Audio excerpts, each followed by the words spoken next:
오늘 오후 네팔 동부에서 규모 7.9의 강한 지진이 일어났습니다. 지금까지 4명이 숨지고 일부 건물이 무너져 내렸습니다. 국제부 연결해서 자세한 소식 들어보겠습니다. 안소영 기자.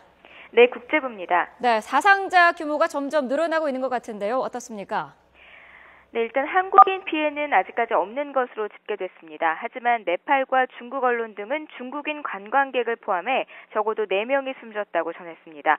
부상자는 수십 명에서 100여 명에 이르는 것으로 추정됩니다.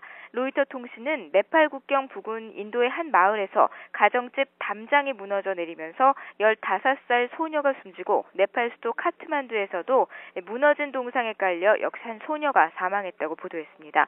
또 수백 년 된 사원 등 카트만두 시내 일부 건물과 벽이 무너져 내린 것으로 전해졌습니다.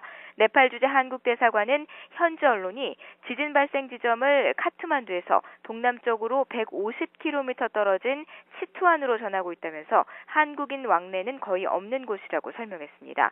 또 현지 통신 상태가 아직은 양호해서 가능한 모든 수단으로 한국인 피해 여부를 조사하고 있지만 보고된 것은 아직 없다고 전했습니다.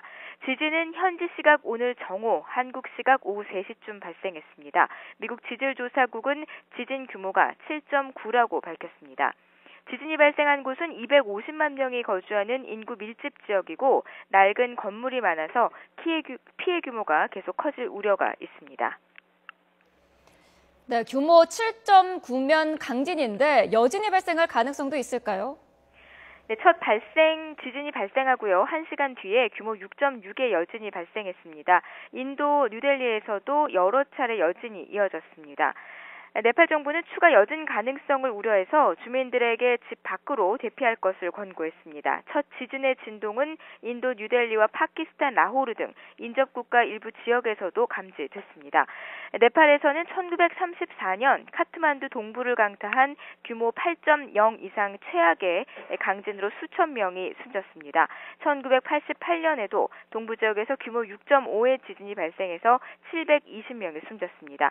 규모로만 보면 이번 지진은 역대 두 번째로 강력한 지진입니다. 지금까지 국제부에서 YTN 안소영입니다.